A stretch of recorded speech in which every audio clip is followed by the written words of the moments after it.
पाकिस्तान और अमेरिका की जो क्लोजनेस है वो भारत से ज़्यादा है। अमेरिका का भी हाथ एक तरीके से रहा है अंतर्राष्ट्रीय टेररिज्म को बढ़ाने में। अमेरिका ने जिहाद को सपोर्ट किया, पर उस जिहाद को पाकिस्तान ने भारत के अगेंस्ट मोड़ दिया। क्या ड्रैगन पर भरोसा किया जा सकता है? मुझे ऐसा लगता है कि चाइना पे हम विश्वास नहीं कर सकते, तभी ये लोग गालवान करते हैं, तभी ये लोग डैमचौक करते हैं, कभी ये लोग दौलत बेग ओल्डी की इंट्रूजन करते हैं। अपनी दुश्मनी भुलाकर क्या भारत और चीन और साथ में रूस एक साथ तो आ सकते हैं तीनों?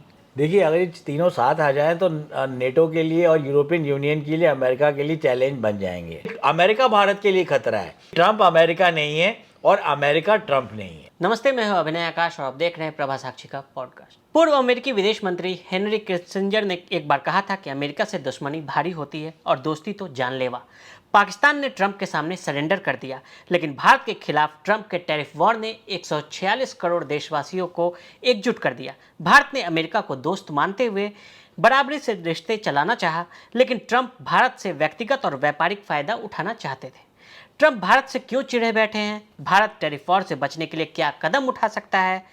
तमाम मुद्दों पर बात करने के लिए आज हमारे साथ अंतर्राष्ट्रीय मामलों के जानकार डॉक्टर मनन द्विवेदी सर मौजूद हैं। सर, आपका बहुत बहुत स्वागत है। नमस्कार। डॉक्टर मनन द्विवेदी ने प्रतिष्ठित जवाहरलाल नेहरू विश्वविद्यालय से अंतर्राष्ट्रीय संबंधों में पीएचडी की है। अमेरिका, कनाडा सहित चीन मामलों के भी विशेषज्ञ रहे हैं। आईआईपीए में सहायक प्रोफेसर हैं और उन्होंने अंतर्राष्ट्रीय संबंध सिद्धांत, दक्षिण एशिया सुरक्षा, आंतरिक सुरक्षा, नारीवादी अंतर्राष्ट्रीय संबंध और अमेरिकी विदेश नीति के क्षेत्र में 12 पुस्तकें लिखी हैं। ट्रंप से संबंधित भी उनकी 3 पुस्तकें प्रकाशित हुई हैं। तो आइए डॉक्टर मनन द्विवेदी के साथ सवाल जवाब का सिलसिला शुरू करते हैं। तो हम 1 to 1 नेशंस रिलेशन पे चर्चा करेंगे। सबसे पहले शुरुआत भारत के पड़ोसी देश पाकिस्तान से करते हैं, जिनके बारे में अटल बिहारी वाजपेयी जी कहते थे कि हम दोस्त बदल सकते हैं, पड़ोसी नहीं। तो पाकिस्तान, जैसा कि हम सभी जानते हैं कि भारत के साथ उसके संबंध जो हैं वो लगातार खराब ही रहे हैं और हालिया दिनों में तो और भी निचले स्तर पर हैं। तो इसका वास्तविक समाधान क्या है? देखिए, इसमें समाधान से पहले मैं थोड़ी सी बैकग्राउंडर की बात यहाँ पर करना चाहूँगा। What I would like to stress is that the Americans, they offered India a gift. The Americans under the American President Dwight Eisenhower, he gave a clear-cut offer to Pandit Jawaharlal Nehru that Pakistan should become, that India should become a member of NATO, North Atlantic Treaty Organization. Apart from that, they wanted India to become a member of other regional groupings such as CENTO and CETO, south East Asia में CETO और CENTO मध्य Europe में. So that kind of a thing went on, but at that point of time India was under a kind of a delusion. मेरी ऐसी सोच है, was under a kind of a delusion that Pandit ji thought that India should stay away from the Cold War rivals, which was also to a certain extent a pragmatic and a practical step. Because at that point of time, India was very weak militarily, economically, strategically, and we had recently emerged after an independence struggle from the clutches of the British colonial empire. उस समय ये बात हुई, तो भारत ने ये choose किया कि हम लोग न्यूट्रल रहेंगे और बाद में हम लोग अब ब्लेम, क्योंकि उस समय ही 1950 के आसपास ही भारत नेटो का अगर अंग बन जाता तो मैं ये नहीं कहता कि हम लोग सुपर पावर बन जाते या हम लोग दुनिया के वैश्विक राजनीति पे पूरी तरीके से छा जाते हर तरीके से, but the idea was that India would have become a true ally. Ally is a specific term in international relations where countries share their all the achievements, strengths and weaknesses and tend to help each other. तो अभी हम लोग बाद में क्या हुआ कि Nehruvian Ira के बाद में और उसके बाद भी भारतीय फॉरेन पॉलिसी में ये थिंकिंग आ गई हमारे थिंक टैंक्स की कि अमेरिका हमारे लिए अच्छा नहीं है. और इसके चलते जब अमेरिकन्स ने देखा कि भारत और नेहरू जी इंटरेस्टेड नहीं है नेटो के मेंबर बनने के लिए, so at that particular point of time Pakistan was offered the same membership. Pakistan was much cleverer and much weaker as it is now also in all the aspects as far as if you look into the context and the consequences of Operation Sindoor is concerned. So Pakistan became, by a stroke of luck, by a stroke of accident, Pakistan became something which the IR experts call as the frontline state. The frontline state means that it acquired a great importance in the American foreign policy, and Pakistan was utilized like a strategic and defense instrument by United States of America during the 80s. When America entered the Afghanistan war, Najibullah was hung in Kabul, and at that particular point of time the Soviet Union also militated against the jihadis and the mujahideen, which were funded and trained and given support and succor by United States of America. तो मेरे कहने का मतलब ये है कि जो शुरुआत हुई भारत और अमेरिका की, वो एक बहुत गलत फुटिंग पे हुई 1947 के बाद, जिसके कारण पाकिस्तान क्लोज आता गया। मैं ये नहीं कह रहा कि अमेरिका के बहुत नोबल और माउंट सिनाई टाइप के या बिल्कुल कैथीड्रल टाइप के इंटेंशंस होते हैं और विश्व की भलाई और प्रजातंत्र, ह्यूमन राइट्स, कॉन्स्टिट्यूशनलिज्म और रूल ऑफ लॉ को लेकर वो अनमैचलेस है, मैं ये नहीं कह रहा। पर जो कूटनीतिक हमको कदम उठाने थे पाकिस्तान के विरुद्ध अमेरिका के थ्रू, वो भारत ने नहीं उठाए, जिसके कारण आज भी हम देखेंगे, पिछले लास्ट 30 साल में देखें तो पाकिस्तान और अमेरिका की जो क्लोजनेस है वो भारत से ज़्यादा है। मैं यही कहना चाहूँगा बस। क्या भारत के नज़रिए से इसे पूरी तरह से द्विपक्षीय मुद्दा बनाए रखना बेहतर होगा? जैसे भारत और पाकिस्तान के बीच में किसी तीसरे पक्ष को लेकर तमाम बात होती है कि वो मध्यस्थ की भूमिका को लेकर, तो क्या इसका मतलब किसी तीसरे पक्ष की गुंजाइश है कि वो सुलझा सकता है? Here I would like to comment that India's foreign policy, both during the time of Manmohan Singh, Vajpayee ji and now Narendra Modi ji, one of the basic fundamental aspects of India's foreign policy has been the non-inclusion of a third party in the Kashmir problem. Bharat ने शुरू से ही कहा है, UN bodies में कहा है, United Nations security council में कहा है, और ट्रंप को कई बार कहा है, बाइडन और ओबामा को कई बार कहा है कि आप लोग तीसरी पार्टी एक इंटरवीन करने के लिए, इंडिया पाकिस्तान को नेगोशिएट करने के लिए हमें कोई भी तीसरा कंट्री नहीं चाहिए। हम लोग आर्बिट्रेशन का इस्तेमाल भी कर सकते हैं या यूएनएससी में न्यूट्रल इंडिविजुअल एक्टर्स की तरह डिबेट आउट कर सकते हैं, क्योंकि अमेरिका का भी हाथ एक तरीके से रहा है अंतर्राष्ट्रीय टेररिज्म को बढ़ाने में, और जो कि GWOT में कन्वर्ट हुआ। अंतर्राष्ट्रीय राजनीति में एक एग्जाम्पल होता है, उदाहरण होता है, जो क्लासरूम एग्जाम्पल कह सकते हैं आप, स्टैंडर्ड क्लासरूम एग्जाम्पल, कि एक बच्चे का खिलौना होता है बूमरैंग, डिस्क नहीं जिससे हम और आप खेलें पार्क्स में, पर बूमरैंग होता है। तो बूमरैंग को आप फेंको किसी व्यक्ति की तरफ, वो अपने आप उसी के गर्दन पे आके गिरता है। तो अमेरिका ने जो शुरुआत किया वो 2011 से पे बैक करना पड़ा है अमेरिका को। तो अमेरिका और एक तरीके से क्लाइंट स्टेट है पाकिस्तान अमेरिका का, और अमेरिका ने जिहाद को सपोर्ट किया, पर वो सोवियत यूनियन के लिए, पर उस जिहाद को पाकिस्तान ने भारत के अगेंस्ट मोड़ दिया।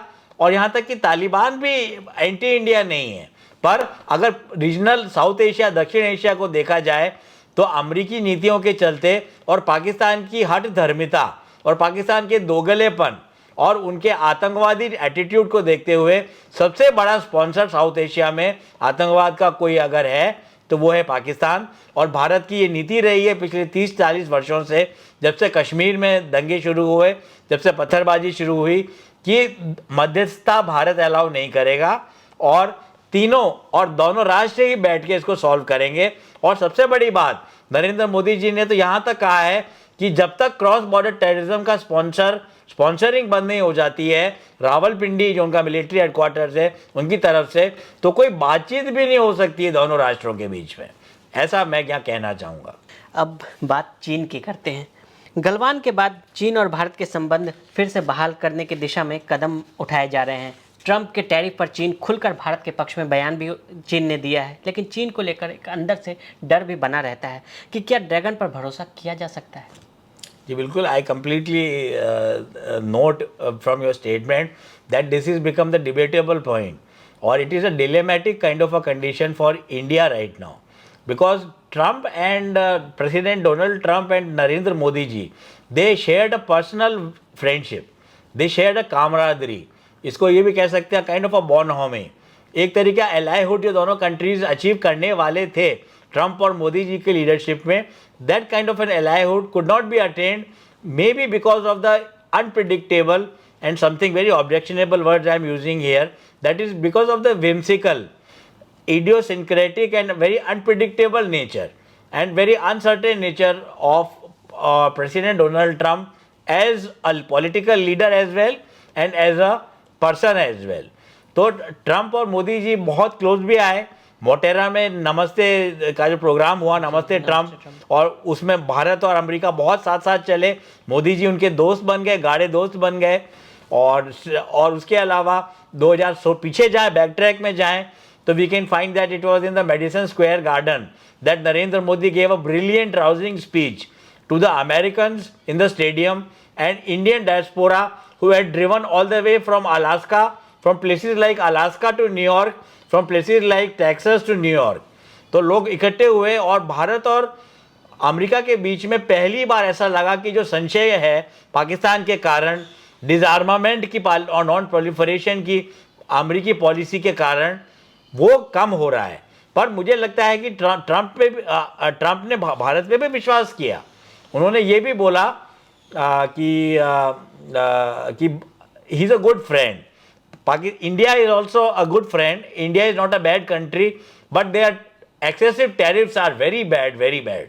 मतलब जैसे वो अपने अंदाज में बोलते हैं, अपने एक्सेंट में बोलते हैं।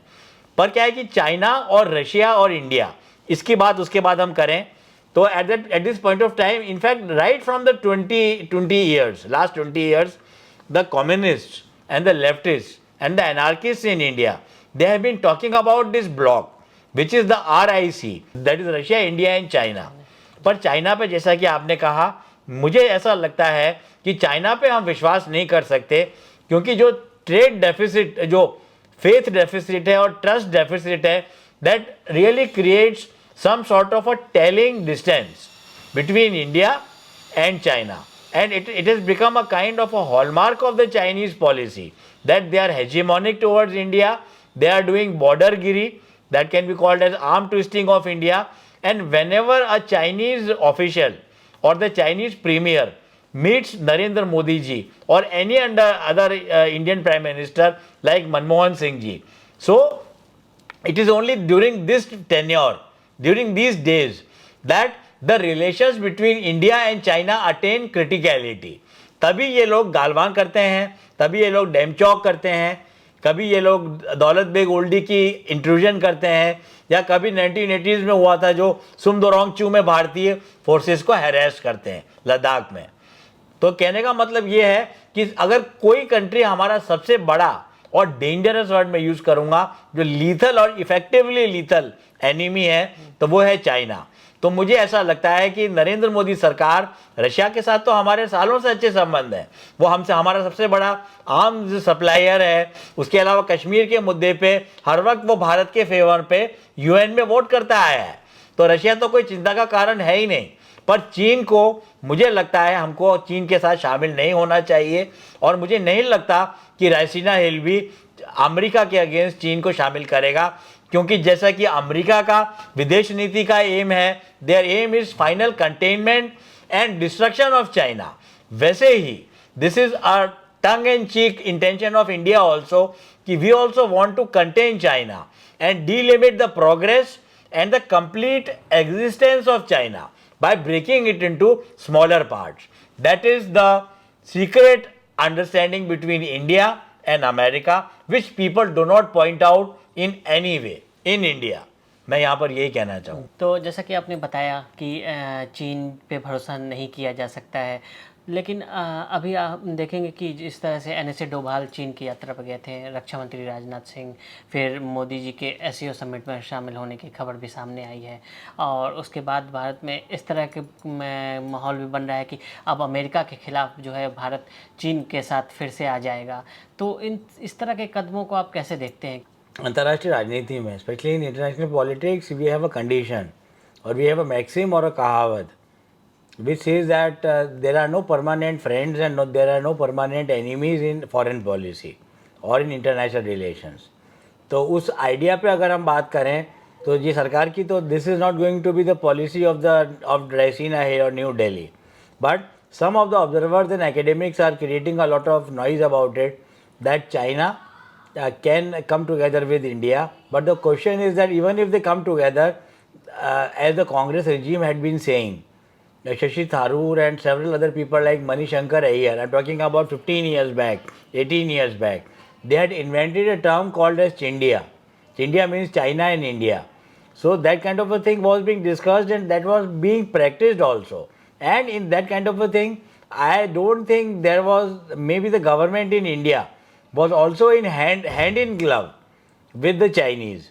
At least whatever might be the foibles, failures and shortcomings of the Narendra Modi government, the Narendra Modi government has at least made it stand very clear that India will not be pushed around, and a specific muscular approach, aggressive approach and a what you call an intent to counter the Chinese hegemony and Chinese expansionist policy has been developed by India, which reached its successful fruition as far as the Galwan episode is concerned. ये तो एक example हुआ. इसके अलावा the war is not only on the borders of Arunachal Pradesh. It is not limited to the military aspect of it, the cyber aspects of it.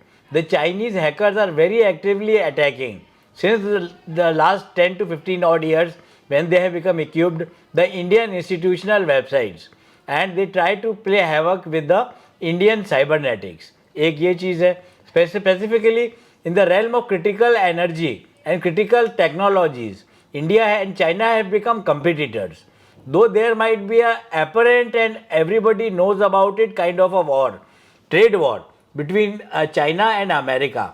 But India and China are also competing at many places for global business, for global production, specifically in the African countries. The kind of salami slicing in Africa which was being done by the European countries way back 300 साल पहले, the same kind of salami slicing is being attempted by China. India is not doing a philanthropic thing by trying to counter China, but for the survival of the Indian commercial interest also, we have to compete with China without a noble or without a kind of a larger than life approach, which China says it has and India does not have. Even in Latin America, even in countries like Venezuela, Brazil, Argentina and other smaller countries in Latin America, India and China, specifically in the realm of energy, oil and natural resources, they are at conflict. Not military conflict, but some kind of a race to get the major chunk of profits or to get the acceptability for their goods and services that has been going on since the last 20-25 odd years. तो इतना ज़्यादा कुछ, such a lot of negative water has flown under the bridge that I don't think India, I don't see in the near future, whatever might be the other people's view, but I don't think as an observer of Chinese affairs and India's foreign policy that India and China can never sit on the same board. This is my opinion. I might be proven wrong by the decisions of Modi ji and Jaishankar Saab, but as far as the immediate present and the future is concerned, I think India and China are not going to mend their ways and they will not come together. And as China still remains a perpetrator of Maovad, Naxalism and all kinds of incendiary activities in the rural hinterland in the countries, they support them with funding. They give weapons to northeastern insurgents. They give weapons to the Maowadis in Chhattisgarh and the other affected areas. So I don't see both the countries coming together in the near future. Whether India might suffer at the hand of Trump or not. That is my view. जब भी भारत के पक्के दोस्त की बात आती है तो नज़रें रूस पर जाकर टिक जाती है. रूस हमारा सबसे पुराना दोस्त है, लेकिन चीन का भी बहुत करीबी है. RIC, जिसके बारे में आपने पहले भी उल्लेख किया है, एक सिद्धांत. लेकिन अगर ये तीनों साथ आ जाएं तो क्या नाटो, अमेरिका और EU के लिए बड़ा चैलेंज बन सकते हैं? देखिए, अगर ये तीनों साथ आ जाएं तो नेटो के लिए और यूरोपियन यूनियन के लिए, अमेरिका के लिए चैलेंज बन जाएंगे. बट आई पर्सनली फील कि if you look into the India's foreign policies basic fundamental issues, then Prime Minister Narendra Modi, Jaishankar and even Amit Shah, who is much vilified in the Indian domestic political scenario since the last 5 to 6 odd years. If we look into the stand of these people about the BRICS group of countries, what we are going to find that Jaishankar Saab has many times made it very clear that India is not against the north, because we are talking about the north and the southern divide. मतलब developing countries और not और developed countries के बीच में जो हाइचस है, जो gap है, उसको पाटने का प्रयास करना चाहिए ब्रिक्स को। पर ब्रिक्स क्या कर रहा है? ये भारत का व्यू है, आपको आश्चर्य हो सकता है, ये भारत का व्यू है, ये न्यू दिल्ली का व्यू है, ये हमारा सरकारी व्यू है कि हम लोग डी डॉलराइजेशन में कभी भी चाइना और रशिया का साथ नहीं देंगे।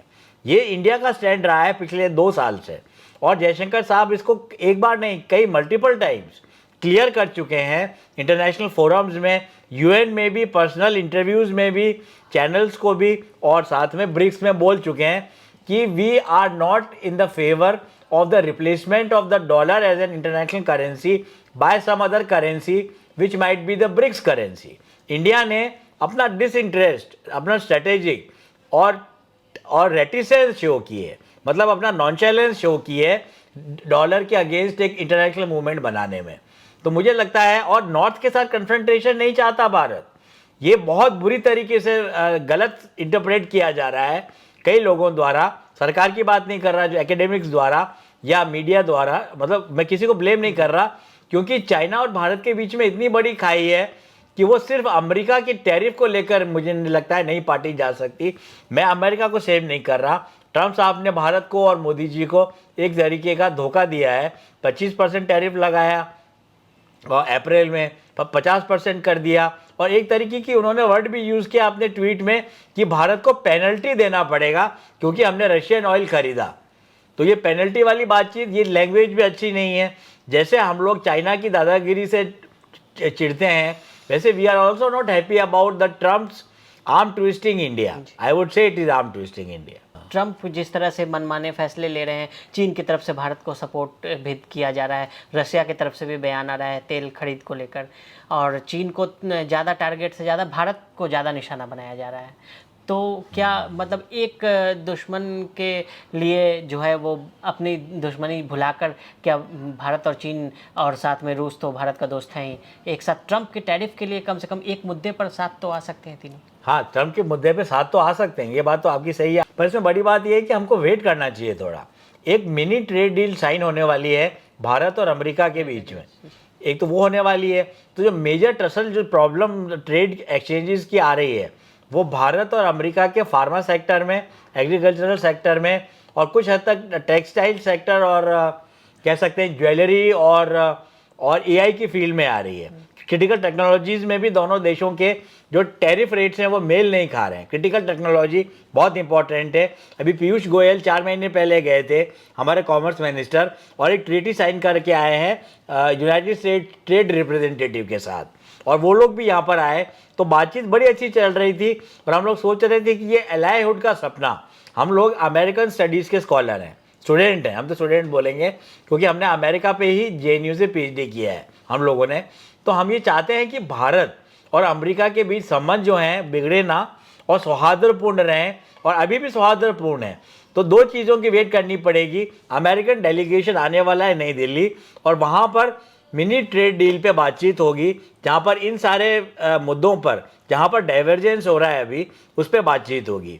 दूसरी बात है, ट्रंप और पुतिन मिल रहे हैं। देखिए, हम लोग यहाँ वहाँ जा रहे हैं लोग, उससे ज़्यादा फर्क नहीं पड़ता मेरी समझ से, क्योंकि ट्रंप और पुतिन मिल रहे हैं। क्या पता वो लोग ऐसा जॉइंट वहाँ पर डिक्लेरेशन दे दें कि हाँ, अब यूक्रेन वॉर ख़त्म हो रहा है और हम लोग दोस्ती करवाएंगे।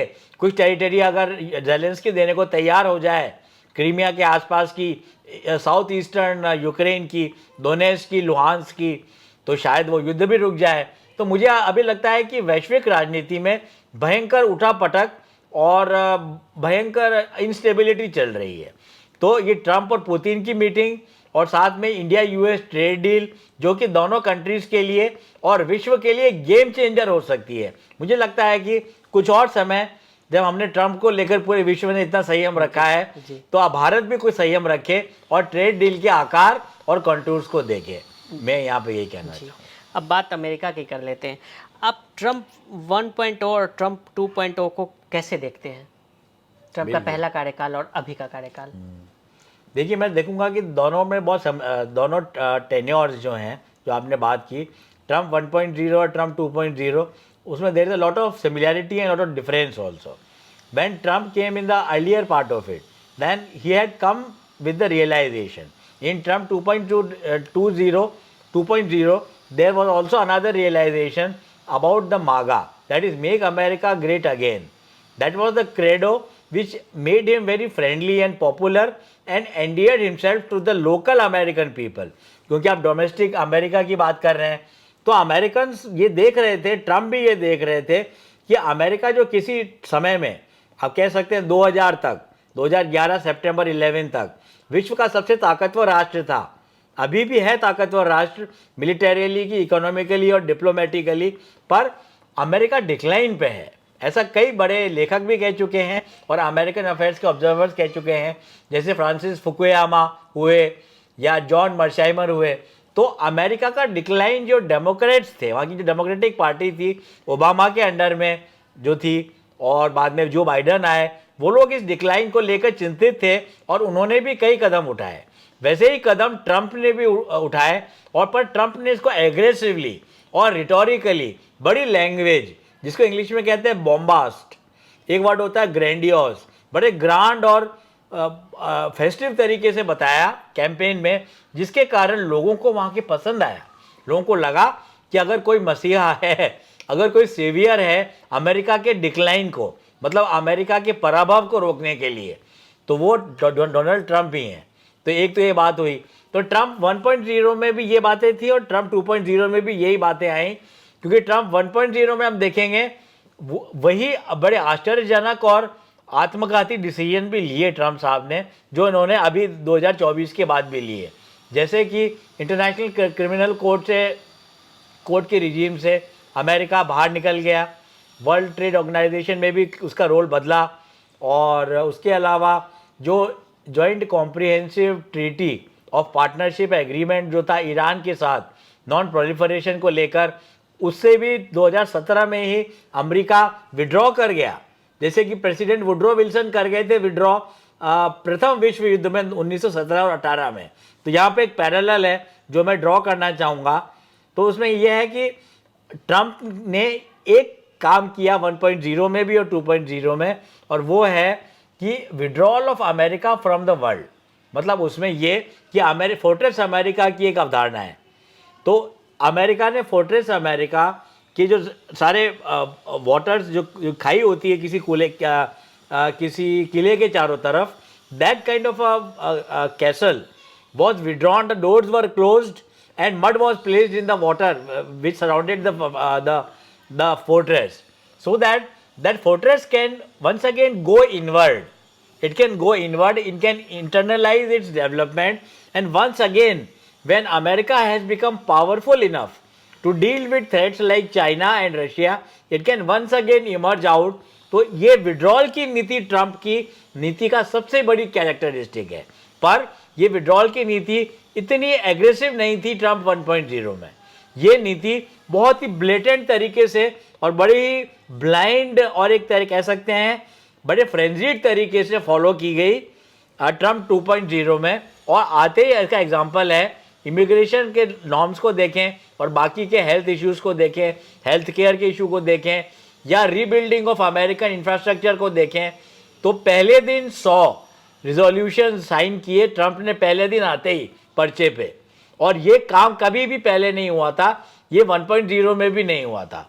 और दोनों टाइम रशिया के प्रति ये देखा गया है, यूँ तो कोल्ड वॉर राइवल्स हैं और पोस्ट कोल्ड वॉर राइवल्स भी हैं, पर ट्रंप के मन में पुतिन के लिए कहीं ना कहीं एक सॉफ्ट कॉर्नर है. ऐसा हम पर्सनैलिटी स्टडी से और उनकी ट्वीट से हम अगर स्टडी करें पिछले 5-10 साल की, तो हम ये पाएंगे, क्योंकि कहीं ना कहीं देखिए ये वैश्विक राजनीति है, इसमें कैपिटल का बहुत बड़ा रोल रहता है, मतलब पैसे का बहुत बड़ा रोल रहता है. तो कहीं ना कहीं पुतिन भी शामिल थे ट्रंप को काबिज करने में अमेरिका में. ऐसी कुछ कॉन्स्पिरेसी थ्योरिस्ट का भी ये व्यू है. तो जैसा कि आपका प्रश्न था, मुझे लगता है कि विश्व बदल रहा है, और ट्रंप की क्योंकि इनवर्ड लुकिंग विदेश नीति है, तो इसके चलते अमेरिका सब जगह से विड्रॉ कर रहा है. और ट्रंप ये चाहते हैं कि जहाँ जहाँ इनको $1 का भी नुकसान हो रहा है, उस नुकसान को ये लोग पाट सकें.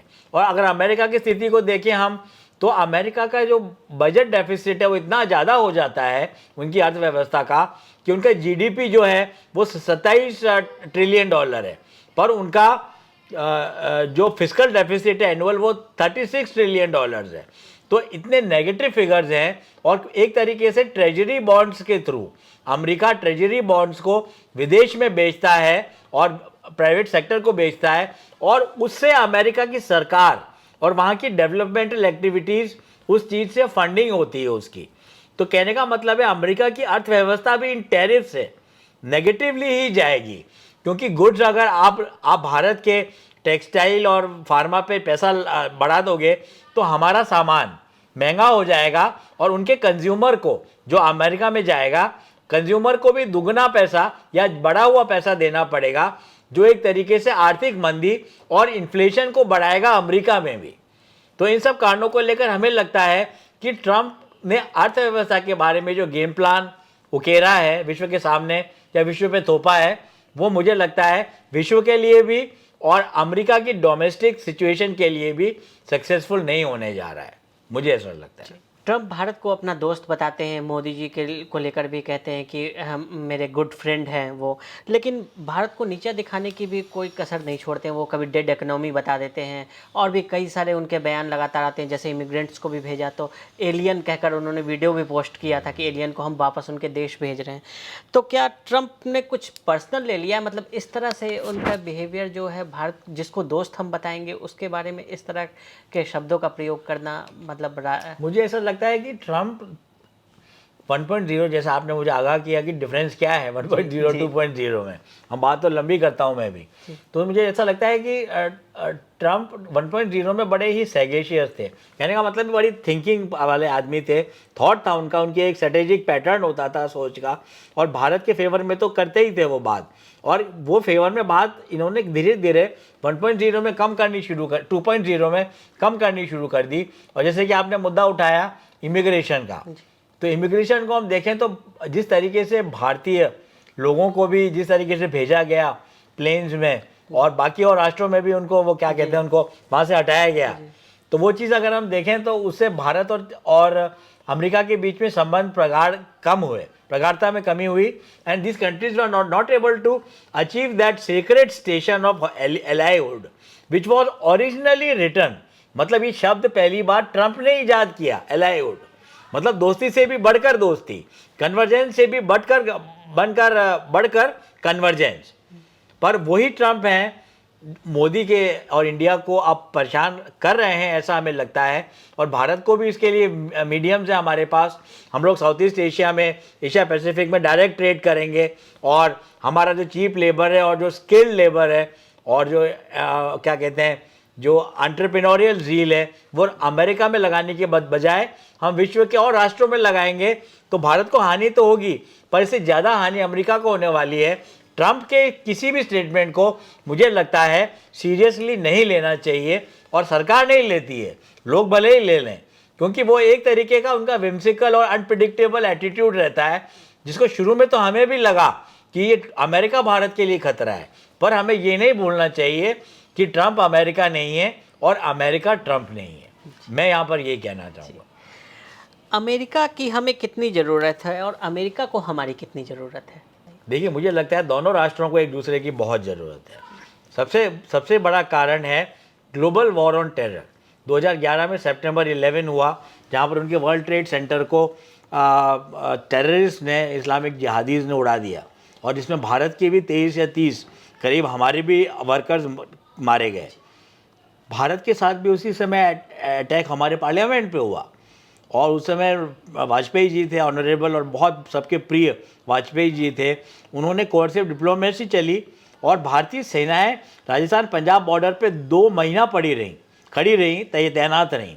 तब जाके हमने पाकिस्तान को अपना इंटेंट बताया, और वो इंटेंट बहुत लाउडली और प्रैक्टिकली, जो काम 2002 में हो जाना चाहिए था, वो काम नरेंद्र मोदी ने 2025 में किया, ऑपरेशन सिंदूर के चलते।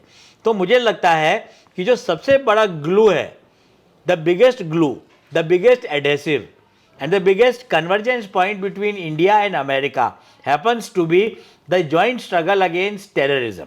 आतंकवाद के खिलाफ जो लड़ाई है उसमें भारत अमेरिका ही नहीं बल्कि इजराइल भी हमारे साथ शामिल है।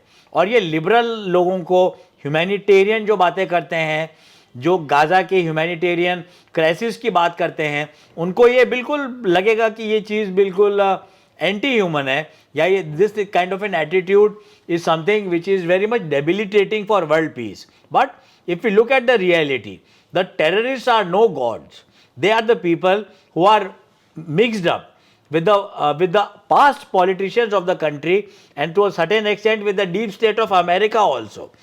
तो both the countries have realized कि अगर ग्लोबल लेवल पे, जैसे इराक में हम देख चुके, जैसा हम अफगानिस्तान में देख चुके, हम फिलीपींस में देख चुके, जिनको अभी भारत ने ब्रह्मोस दिया है, तो इन सब राष्ट्रों को मिल के चलना है। और क्वाड को इसीलिए डेवलप किया गया है कि टेररिज्म को कंटेन किया जाए और स्पॉन्सर्स ऑफ टेररिज्म जैसे चाइना और पाकिस्तान, उनको भी कंटेन किया जाए। तो मुझे लगता है भारत को जितनी ज़रूरत है अमेरिका की, अमेरिका को हमसे ज़्यादा ज़रूरत है, क्योंकि भारत कैपेबल है चाइना को रोकने के लिए, उनके किसी मिलिट्री एडवेंचर को रोकने के लिए या उनकी इकोनॉमिक चालाकी को रोकने के लिए। पर अमेरिका को भारत एक तरीके का बफर स्टेट नज़र आता है कि चाइना अगर कुछ करता है तो अमेरिकी सोल्जर्स ऑन ग्राउंड, क्या कहते हैं इसको, शूज़ ऑन ग्राउंड आ जाएंगे तो चाइना भी रुक जाएगा। तो भारत और चीन के बीच में टेररिज्म के अलावा चाइना को कंटेनमेंट की जो स्ट्रेटेजी है वो दोनों को पास लाती है। दोनों राष्ट्र डेमोक्रेसी हैं, दोनों राष्ट्र में संविधानवाद है।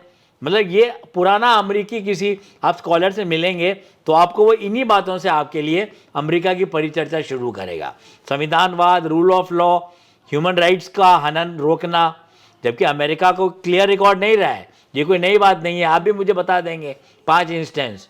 पर सबसे बड़ी बात है कि इन सारी अमेरिकन ड्रीम कहते हैं इसको, अमेरिकन ड्रीम और इंडियाज़ राइज, तो अमेरिकन ड्रीम और इंडियाज़ राइज के बीच में बहुत कॉमनैलिटी है, बहुत कन्वर्जेंस है, जिसके चलते मुझे भारत और अमेरिका की साझा पॉलिसी टेररिज्म के अगेंस्ट, चाइना के अगेंस्ट और दूसरे चैलेंजेस जो आते हैं स्मॉल आर्म्स ट्रैफिकिंग के, इलीगल इमिग्रेशन के और क्या कहते हैं ड्रग ट्रैफिकिंग के, उसके अगेंस्ट मुझे लगता है भारत और अमेरिका साझा हैं और होंगे।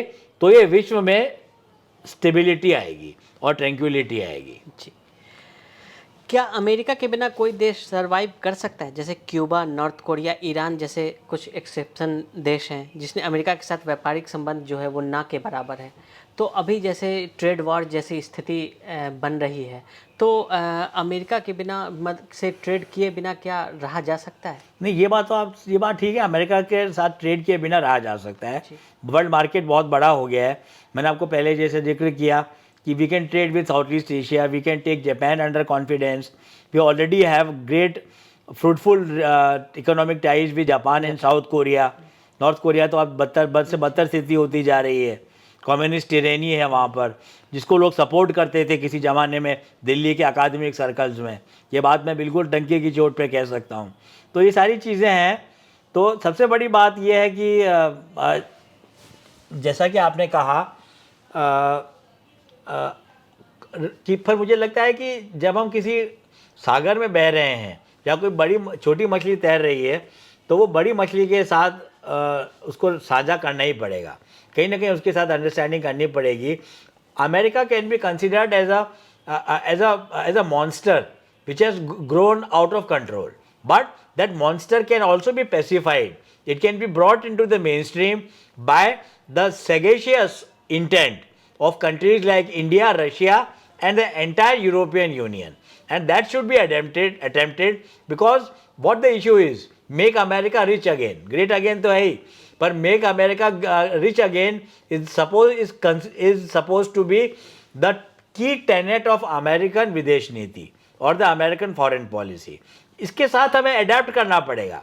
देखिए, अगर हम लोग गुस्से में आ जाएंगे कि हमारी सॉवरेनिटी, हमारी संप्रभुता, हमारा राष्ट्रीय हित और हमारी राष्ट्रीय सम्मान, तो ये सारी बड़ी नेबुलस चीज़ें होती हैं।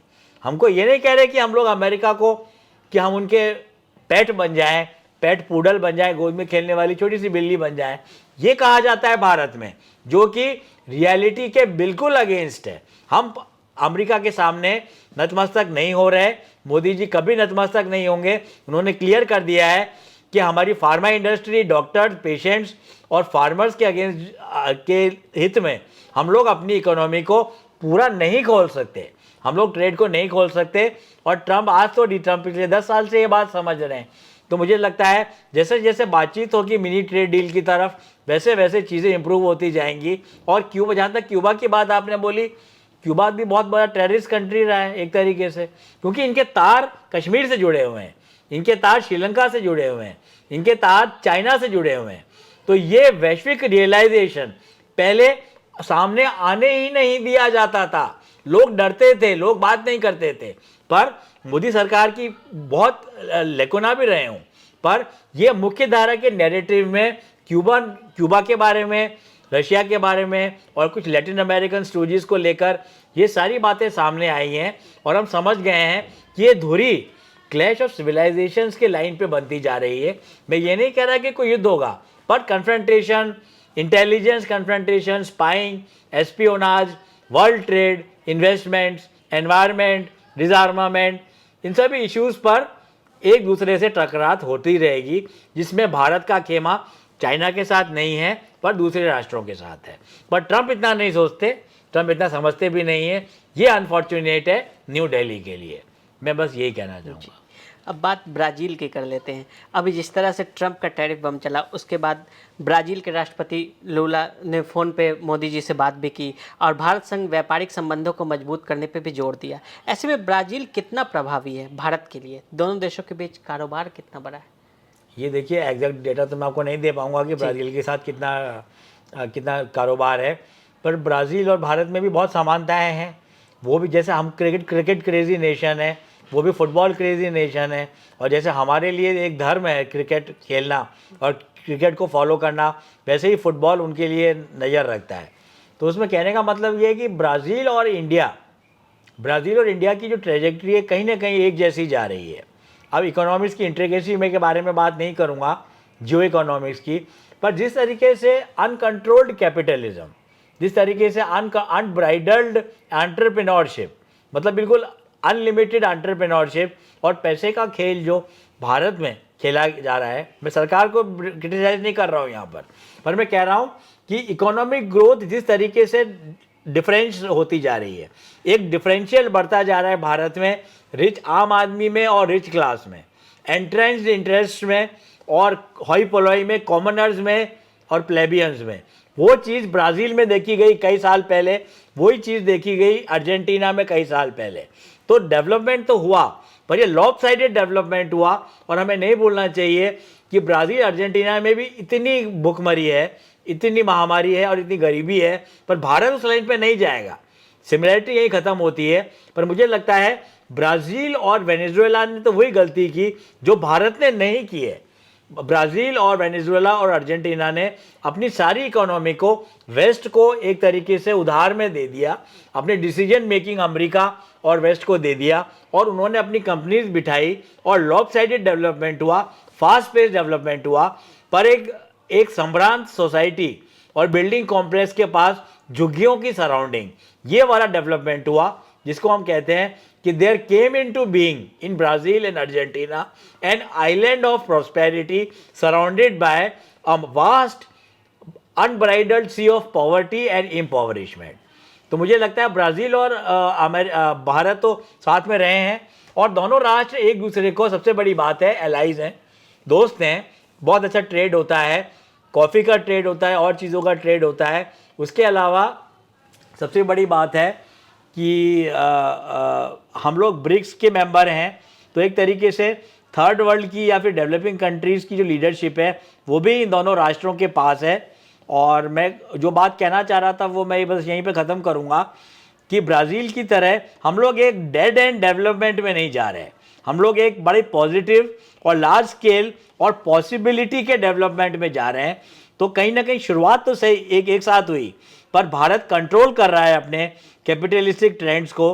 देखिए, मनी और कैपिटल ही सब कुछ है अगर हम विश्व राजनीति को भी देखें, पर जिस तरीके से लॉपसाइडेड हुआ वो काम लैटिन अमेरिका में, वो काम हमारे यहाँ नहीं हो, ये हम लोगों को देखना है, मैं ये कहूँगा। आखिरी सवाल जो कि सबसे इम्पोर्टेंट पे है, भारत की फॉरेन पॉलिसी में हालिया दिनों में क्या बदलाव आए हैं? 3 प्रमुख उदाहरण देकर जो आपने नोटिस किया हो हमारे दर्शकों को बताएं। भारत की किस नीति में? फॉरेन पॉलिसी में हालिया दिनों में क्या बदलाव आए? देखिए, एक तो पहली बात यह है कि भारत की जो विदेश नीति थी वो पहले मस्कुलर नहीं थी। हम लोग एक मेंडिकेंट की तरह जाते थे और हम लोग उस कनाड से बाहर नहीं निकल पाते थे कि हम लोग गांधी का कंट्री हैं, हम लोग नेहरू का कंट्री हैं। अब हम बन गए हैं सुभाष चंद्र बोस का कंट्री और बाकी फाउंडिंग फादर्स के कंट्री, जहाँ पर India has attend a very important position.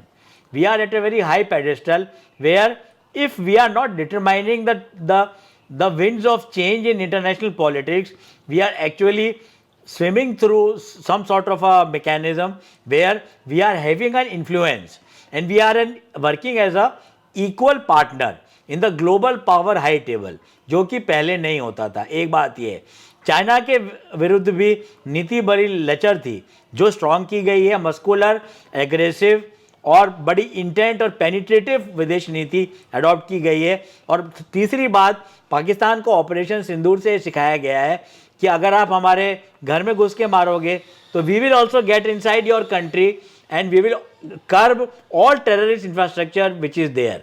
ये तो क्या फॉर्मल लैंग्वेज होती है जो एमईए बोलता है, पर पाकिस्तान के एयर बेसिस पे, नूर अली खान पे, उनके एयर डिफेंस सिस्टम्स पे, लाहौर पे एयर बेसिस पे अटैक करके ये बताया गया है कि Indian army can get inside Pakistan and take revenge which is justified vengeance and anoint our martyrs who were killed in places such as Pahalgam and उड़ी। तो ये कहने का मतलब ये है कि एक पर्पस, सेंस ऑफ पर्पस विदेश नीति में आया है। और सबसे बड़ा चेंज ये आया है कि अमेरिका के साथ भारत के रिलेशन इंप्रूव हुए हैं और हमारी बायलैटरल रिलेशनशिप बहुत आगे बढ़ी है, भले ही वो डिफेंस हो, कॉमर्स हो, कल्चरल डिप्लोमेसी हो या मूवीज़ का एक्सचेंज हो, जैसे कि सिनेमा की बात हो, स्पोर्ट्स की बात हो, या फिर आइडिएशनल लेवल पे भी डेमोक्रेटिक लेवल पर दोनों देशों ने काफ़ी चीज़ें एक दूसरे के साथ साझा की हैं। तो मुझे लगता है ये 3-4 बिंदु हैं जिसके चलते भारत की विदेश नीति काफ़ी चमक कर और प्रखर रूप से सामने आई है और हम एक इम्पैक्ट कंट्री तो बन गए हैं। हमारी हर चीज़ में इम्पैक्ट है। ऐसा नहीं कि हम लोग नॉन वायलेंस के प्रवर्तक बन के घूम रहे हैं जैसे कि पहले घुमा करते थे और नॉन अलाइनमेंट के प्रवर्तक बनते घूम रहे हैं। हमारे अंदर कुछ हद तक पावर आया है, शक्ति आई है, इन्फ्लुएंस आया है और नेटवर्किंग की गई है वैश्विक स्तर पर, जिसके चलते हमारी विदेश नीति बड़े ही पॉजिटिवली और इन्फ्लुएंशियल रूप में विश्व पे आ गई है, या मैं कहूँगा छाने की स्थिति में है। तो हमने तमाम भारत के पड़ोसी देशों के साथ रिश्तों को लेकर बात की है। डॉक्टर द्विवेदी सर से आपका हमारे साथ जुड़ने के लिए सर बहुत बहुत धन्यवाद। अगर आप भी लेना चाहते हैं देश दुनिया की तमाम जानकारी तो आज ही सब्सक्राइब करें हमारे चैनल को। साथ ही नीचे दिए बेल आइकन को जरूर दबाएं ताकि हर अपडेट आप तक पहुंच सके।